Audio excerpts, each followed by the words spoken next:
আমরা 2022 সাল থেকে এমএলএ কাপ লক্ষ্মীপুর 2022, 2023 সালে এমএলএ কাপ লক্ষ্মীপুর 2023, আর এবার আমরা এমএলএ কাপ লক্ষ্মীপুর 2024 অনুষ্ঠিত করতে যাচ্ছি।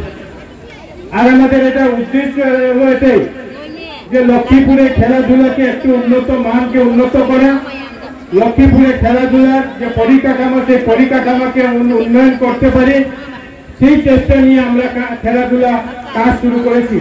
আর আমাদের মধ্যে যাতে শরীর চর্চা খেলাধুলার চর্চা যাতে অব্যাহত থাকে সেই চেষ্টা আমরা করে যাচ্ছি। আর এটার জন্য আপনাদের যেভাবে প্রত্যেক নাগরিকদের আমরা সাহায্য সহযোগিতা পেয়েছি এই জন্য আপনাদের সবাইকে ধন্যবাদ জানাই। আর আগামী দিনে এই চ্যাম্পিয়নশিপকে যাতে সফল করতে পারি এই জন্য আপনাদের সবাইকে আমরা সহযোগিতা কামনা করছি। আপনারা জানেন যে আসামের মাননীয় মুখ্যমন্ত্রী মহাশয় উনি চেষ্টা করেছিলেন আর চেষ্টা অব্যাহত রেখেছেন, আমাদেরকে বারবার উনি অনুপ্রেরণা জুগিয়ে দেন যে একজন বিধায়ক, একজন সাংসদ, একজন প্রতিনিধি শুধু দায়িত্ব এটা নয় যে রাস্তা নির্মাণ করা, শুধু এই দায়িত্ব নয় যে হাসপাতাল নির্মাণ করা, স্কুল নির্মাণ করা, এটা দায়িত্ব নয়। উনি আমাদেরকে বলেছিলেন, নির্দেশ দিয়েছিলেন যে আমরা যাতে আমাদের এলাকায় মানব সম্পদকে এগিয়ে নেওয়ার কাজ করি, হিউম্যান রিসোর্সকে এগিয়ে নেওয়ার কাজ করি। এবং এই নির্দেশ মতে মাননীয় মুখ্যমন্ত্রী মহাশয়ের অনুপ্রেরণায় আমরা বিগত 3 বছর থেকে এই খেলাধুলার এই প্রজ্ঞা যোজনার মাধ্যমে আমরা আমাদের খেলাধুলার উন্নয়নের জন্য খেলাধুলার চেষ্টা আমরা করে গেছি। বিগত দিনে আপনারা জানেন যে আমরা আসাম ডাইরেক্ট রিক্রুটমেন্ট এক্সামের জন্য প্রজ্ঞা যোজনার মাধ্যমে 2021 সালে আমরা আমাদের কোচিং শুরু করেছিলাম। আর আমাদের এই কোচিং থেকে আমরা যখন কোচিং করেছিলাম আমাদের এখান থেকে 953 জন ছাত্রছাত্রীর মধ্য থেকে 119 জন ছাত্রছাত্রী আসাম সরকারের বিভিন্ন চাকরি পেয়ে নিজের ভবিষ্যৎকে সুরক্ষিত করে আজকে দিনে কাজকর্ম করে যাচ্ছে। এবারও আমরা আজকে গত 3 দিন আগে এডিআর আসাম ডাইরেক্ট রিক্রুটমেন্ট এক্সামের দ্বিতীয় পর্যায়ের আমরা কোচিং শুরু করেছি।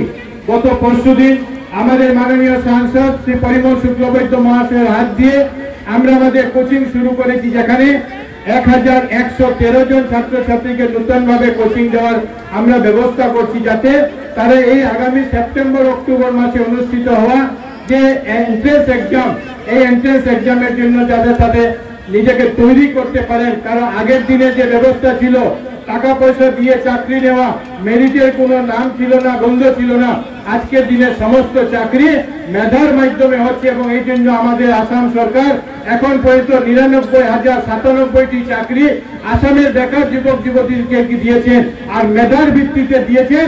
আর যার জন্য একটি কেউ কমপ্লেন, একটা কেউ কোর্ট কেস আজ পর্যন্ত হয়নি। আজকের দিনে আমরা আজকে দুপুর 11:30 সকাল 11:30টার সময় আমরা আমাদের এখানে এই লাভকে আমরা জওহর নবোদয় বিদ্যালয়ের কোচিং আমরা শুরু করেছি। আমরা 80 জন ছাত্র দিয়ে এই কোচিং এর আরম্ভ করেছি, যাতে আমাদের এলাকায় জওহর নবোদয় বিদ্যালয় আছে, আমাদের ছেলেমেয়েরা যাতে সেখানে কোচিং নিতে পারে, সেখানে অ্যাডমিশন নিতে পারে। আর জওহর নবোদয় বিদ্যালয়ে আমরা জানি যে কেন্দ্র সরকার থেকে ফ্রি সমস্ত ব্যবস্থা, ফ্রি ব্যবস্থা 5 থেকে 12 পর্যন্ত ব্যবস্থা করে তাদেরকে কোচিং শুরু করেছি। আর তার সঙ্গে সঙ্গতি রেখে খেলাধুলারও আমরা আমাদের কাজকর্ম শুরু করেছি। বিভিন্ন জায়গাতে যে আমাদের এলাকায় যে উন্নয়নের যে কাজ আমরা করছি, স্কুলের সঙ্গে সঙ্গে স্কুলের ইনফ্রাস্ট্রাকচার, স্কুলের ছাত্রছাত্রী বৃদ্ধি করা, সঙ্গে সঙ্গে এই লাভক মাঠে আজকে যেখানে আমরা দাঁড়িয়ে আছি, এই লাভক মাঠেও আমাদের আসাম সরকারের তরফ থেকে প্রায় 1.5 কোটি টাকা মঞ্জুর করা হয়েছে, যেটা কাম আমরা শিলান্যাস করেছি। নির্বাচনে এবং কিছু টেকনিক্যাল কারণের জন্য আমরা কাজটাকে আপাতত শুরু করতে পারিনি। খুব তাড়াতাড়ি সেপ্টেম্বর মাসের মধ্যে শুরু করব। 1 মার্চ মাননীয় মুখ্যমন্ত্রী মহাশয় এখানে এসে আমাদেরকে বলে গেছে, আমরা যখন ওনাকে দাবি দিয়েছিলাম যেটাকে একটা ডিস্ট্রিক্ট স্পোর্টস স্টেডিয়াম, যাতে স্পোর্টস কমপ্লেক্স যাতে আমরা তৈরি করতে পারি, সেটার জন্য মুখ্যমন্ত্রীকে অনুরোধ করেছিলাম।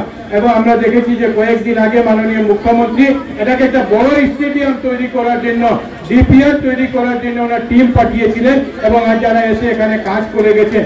এবং আমরা আশা করব যেখানে একটা বড় স্টেডিয়াম আগামী দিনে আমরা তৈরি করতে পারি।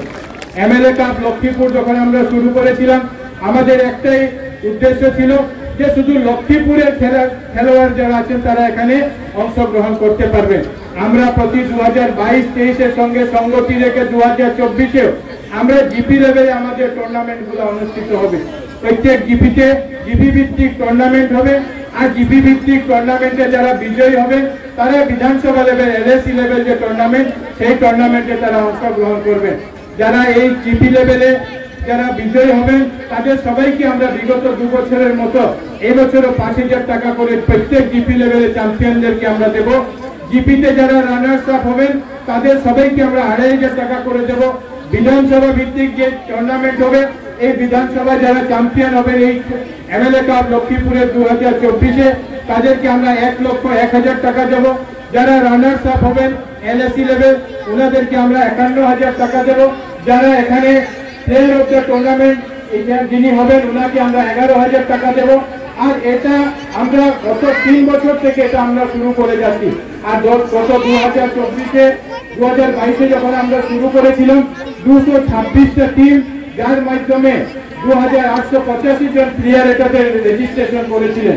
2023-এ যখন আমরা করেছিলাম 248টা টিম জয়েন করেছিল, 3,720 জন প্লেয়ার এখানে রেজিস্ট্রেশন করেছিলেন। আর এবার আমরা যখন 2024-এ করছি ডিলিমিটেশনে কিছু এলাকার পরিবর্তন হয়েছে, নতুন এলাকা অন্তর্ভুক্ত হয়েছে, আর এই জন্য এবার 263টা টিম এই টুর্নামেন্টে এবার অংশগ্রহণ করতে যাচ্ছে। এবং এটা দিয়ে আমরা বুঝতে পারি যে এই খেলার প্রতি মানুষের আকর্ষণ, খেলোয়াড়দের আকর্ষণ আছে। আর 263টা টিমের মাধ্যমে 4,208 জন প্লেয়ার নিজেকে রেজিস্ট্রেশন করেছে। আমরা এবার ঠিক করেছি যে আমরা এবার যারা 2022-2023-এ এই খেলাতে অংশগ্রহণ করেছে প্রত্যেক টিমকে আমরা এবার একটা সেট করে জার্সি দেব।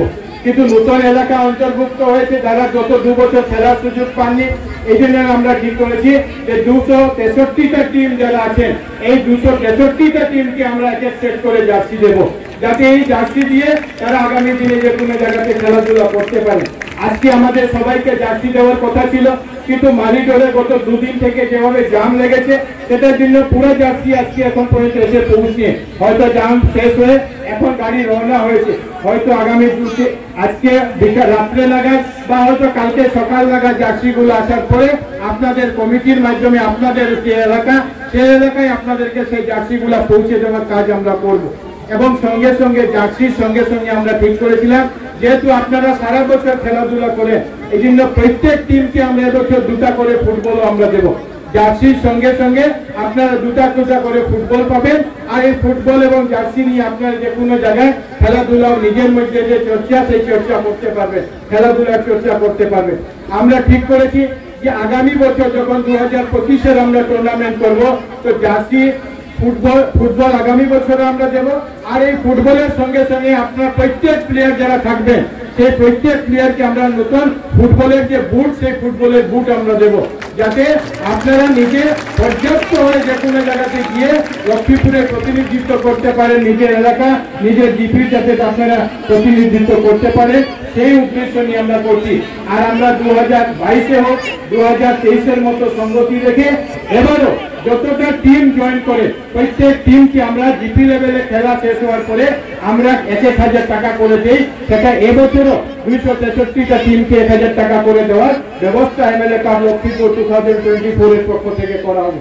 এই জন্য আজকে আমি বিশেষ বক্তব্য রাখছি না, আপনাদের সবাইকে আমি স্বাগত জানাই। গত 2 বছর আমরা আমাদের কার্যক্রম করেছি, আর এবছর আমরা অত্যন্ত আনন্দিত যে আমাদের মাননীয় মন্ত্রী শ্রী রঞ্জিত দাস মহাশয় আমাদের এই উদ্বোধনী অনুষ্ঠানে উপস্থিত হয়েছেন।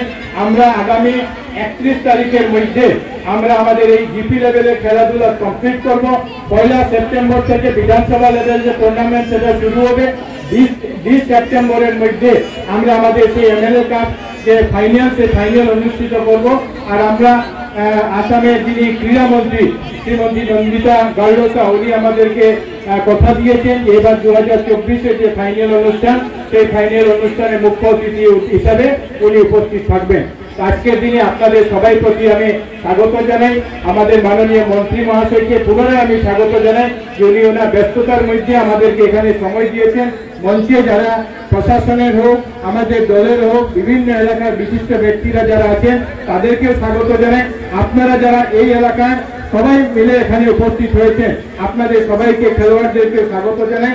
আর আমি বিশেষভাবে স্বাগত জানাবো যে লাবকের বাগান পঞ্চায়েত থেকে শুরু করে এই এলাকার যারা লাবকের যারা আমাদের কার্যকর্তা, এই পার্শ্ববর্তী বাগান এলাকার যারা বাগানের পঞ্চায়েতরা আছেন, বিভিন্ন খেলোয়াড়রা যারা খেলোপ্রেমী যারা লোকরা আছেন, যারা যেভাবে দিনরাত পরিশ্রম করে এই কাজকে বিগত 2 বছরে সফল করেছেন, আগামী দিনও করবেন এবং আগামী দিনে আপনাদের সবার সাহায্য সহযোগিতা কামনা করে আমি আমার বক্তব্য শেষ করছি। ভারত মাতা কি জয়। অসংখ্য ধন্যবাদ জ্ঞাপন করি আমাদের সম্মানিত বিধায়ক কৌশিক রায়জি মহাশয়কে। সত্যি উনি নির্বাচিত হওয়ার পরে ফুটবল এবং আরো কিভাবে এগিয়ে যায় লক্ষ্মীপুরের জন্য উনি জোরালো প্রচেষ্টা করে যাচ্ছে, তার জন্য ওনাকে আমরা ধন্যবাদ ও কৃতজ্ঞতা জানাই।